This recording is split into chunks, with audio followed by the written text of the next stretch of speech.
ಮೂರ್ಖನಂತೆ ಇರಿ, ಆಟವನ್ನು ಗೆಲ್ಲಿ. 10 ನಿಯಮಗಳು.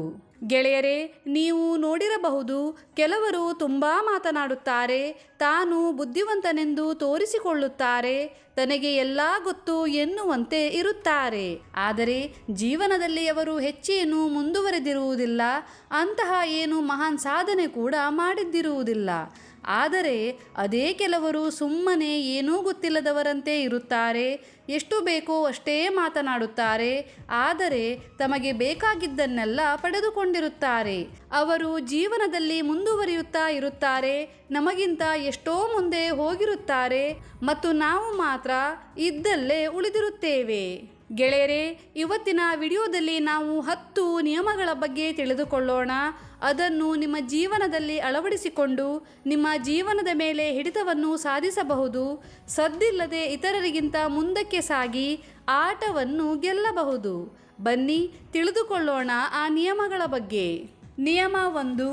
ನೀವು ಬುದ್ಧಿವಂತರೆಂದು ಎಂದಿಗೂ ತೋರಿಸಿಕೊಳ್ಳಬೇಡಿ. ಗೆಳೆಯರೇ, ಪ್ರತಿಯೊಂದು ಜಾಗದಲ್ಲೂ ಪ್ರತಿಯೊಂದು ವಿಷಯದಲ್ಲೂ ನಿಮ್ಮ ಬುದ್ಧಿವಂತಿಕೆ ತೋರಿಸುವ ಅಗತ್ಯ ಇರುವುದಿಲ್ಲ. ಕೆಲವು ಸಲ ದಡ್ಡರಂತೆ ಇದ್ದೂ ಕೂಡ ಆಟವನ್ನು ಗೆಲ್ಲಬಹುದು. ನೀವು ಬುದ್ಧಿವಂತರೆಂದು ತೋರಿಸಿಕೊಂಡರೆ ಯಾರೂ ನಿಮಗೆ ಅವರ ಪ್ಲ್ಯಾನ್ಗಳ ಬಗ್ಗೆ, ಐಡಿಯಾಗಳ ಬಗ್ಗೆ ಹೇಳಿಕೊಳ್ಳುವುದಿಲ್ಲ. ಅದೇ ನೀವು ದಡ್ಡನ ತರಹ ಇದ್ದರೆ ಜನ ನಿಮ್ಮನ್ನು ಅಂಡರ್ ಎಸ್ಟಿಮೇಟ್ ಮಾಡುತ್ತಾರೆ, ನಿಮ್ಮನ್ನು ಸೀರಿಯಸ್ ಆಗಿ ತೆಗೆದುಕೊಳ್ಳುವುದಿಲ್ಲ ಮತ್ತು ಅವರ ಎಲ್ಲ ಆಲೋಚನೆ, ಐಡಿಯಾಗಳ ಬಗ್ಗೆ ನಿಮ್ಮ ಹತ್ತಿರ ಹೇಳಿಕೊಳ್ಳುತ್ತಾರೆ. ಇದರಿಂದ ನಿಮಗೆ ನಿಮ್ಮ ಮುಂದಿನ ನಡೆ ಹೇಗೆ ಇರಬೇಕೆಂದು ನಿರ್ಧಾರ ಮಾಡಲು ಸಹಾಯ ಆಗುತ್ತದೆ. ನಿಯಮ 2. ಅನಗತ್ಯ ಜಗಳಗಳಿಂದ ದೂರವಿರಿ. ಗೆಳೆಯರೇ, ಪ್ರತಿಯೊಂದು ವಾದ ವಿವಾದ ಚರ್ಚೆಗಳಲ್ಲಿ ಗೆಲ್ಲಬೇಕೆನ್ನುವ ಅಗತ್ಯ ಏನೂ ಇರುವುದಿಲ್ಲ. ಅನಗತ್ಯ ವಿಚಾರಗಳಲ್ಲಿ ವಾದವನ್ನು ಮಾಡಿ ನಿಮ್ಮ ಶಕ್ತಿಯನ್ನು ಹಾಳು ಮಾಡಿಕೊಂಡು ನಿಮ್ಮನ್ನು ನೀವು ಕೆಳಮಟ್ಟಕ್ಕೆ ಇಳಿಸುವ ಕೆಲಸಕ್ಕೆ ಹೋಗಬೇಡಿ. ಕೆಲವರು ನಿಮ್ಮನ್ನು ಕೆರಳಿಸಬೇಕು, ಪ್ರಚೋದಿಸಬೇಕು ಎಂದೇ ವಾದ ಮಾಡುತ್ತಾರೆ. ಹಾಗಾಗಿ ನೀವು ವಾದ ಮಾಡುವುದನ್ನು ಬಿಟ್ಟು ಮೌನಕ್ಕೆ ಶರಣಾದಾಗ ನಿಮ್ಮ ಎದುರಿನವನು ಗೊಂದಲಕ್ಕೆ ಈಡಾಗುತ್ತಾನೆ. ಎದುರಿನವನನ್ನು ಕನ್ಫ್ಯೂಸ್ ಮಾಡುವುದು ಕೂಡ ನಿಮ್ಮ ಗೆಲುವೇ ಆಗಿರುತ್ತದೆ. ನೆನಪಿರಲಿ, ವಾದವನ್ನು ಗೆಲ್ಲುವುದೇ ಗೆಲುವಾಗಿರುವುದಿಲ್ಲ, ಅದನ್ನು ಇಗ್ನೋರ್ ಮಾಡುವುದು ಕೂಡ ಗೆಲುವಾಗಿರುತ್ತದೆ. ನಿಯಮ 3.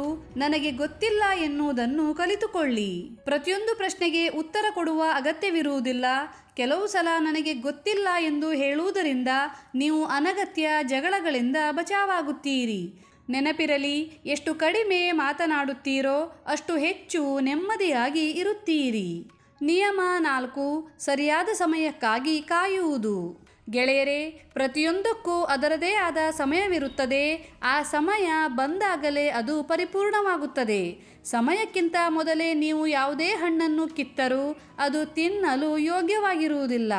ಹಾಗೆ ಯಾವುದೇ ಕೆಲಸವಾದರೂ ಸರಿ, ಸರಿಯಾದ ಸಮಯಕ್ಕಾಗಿ ಕಾದು ನಿಲ್ಲಿ.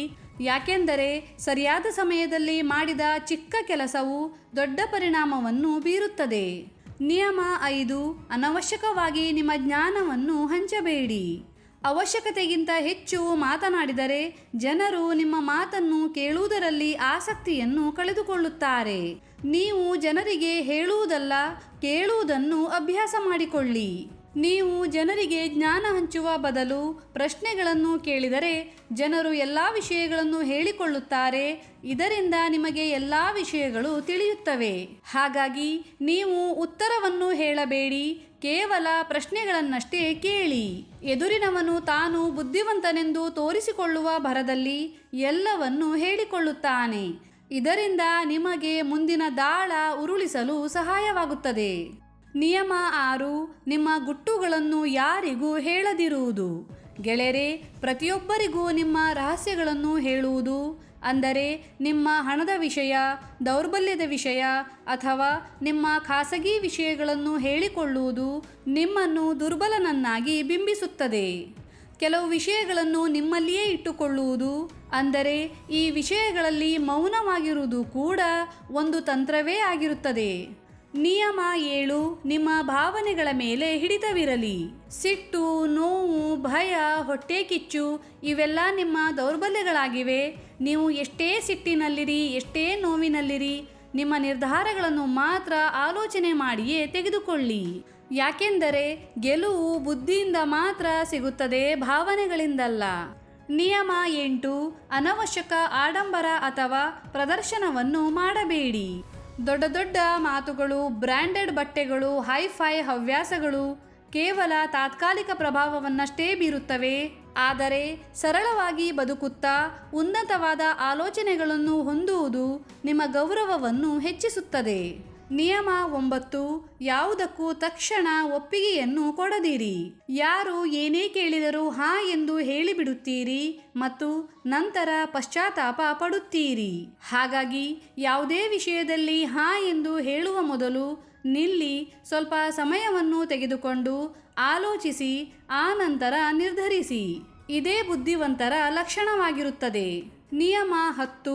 ಸಫಲತೆ ಸಿಕ್ಕಿದ ನಂತರವೂ ಅಹಂಕಾರವನ್ನು ತೋರಿಸದೆ ವಿನಮ್ರತೆಯಿಂದ ಇರುವುದು. ಯಾಕೆಂದರೆ ಮನುಷ್ಯನಿಗೆ ಅಹಂಕಾರ ಬರುತ್ತಿದ್ದಂತೆ ಅವನ ಕೇಡುಗಾಲ ಶುರುವಾಗುತ್ತದೆ. ಅದೇ ನೀವು ವಿನಮ್ರತೆಯಿಂದ ಇದ್ದರೆ ಜನರ ಪ್ರೀತಿಗೆ ಪಾತ್ರರಾಗುತ್ತೀರಿ ಮತ್ತು ಇದು ನಿಮ್ಮ ಸಫಲತೆಗೆ ಇನ್ನೊಂದು ದಾರಿಯಾಗಿರುತ್ತದೆ. ಗೆಳೆಯರೇ, ಬುದ್ಧಿವಂತರು ಗೌಜು ಗಲಾಟೆ ಮಾಡದೆ ತಮ್ಮ ಏಳಿಗೆಗೆ ಕಾರಣರಾಗುತ್ತಾರೆ. ಪ್ರತಿಯೊಂದು ಜಾಗದಲ್ಲೂ ನಿಮ್ಮ ಬುದ್ಧಿವಂತಿಕೆ ಸಾಬೀತುಪಡಿಸುವ ಅಗತ್ಯ ಇರುವುದಿಲ್ಲ. ಸಮಯ ಬಂದಾಗ ಪ್ರಪಂಚವೇ ನಿಮ್ಮ ಬುದ್ಧಿವಂತಿಕೆಯನ್ನು ಗುರುತಿಸುತ್ತದೆ. ಧನ್ಯವಾದಗಳು.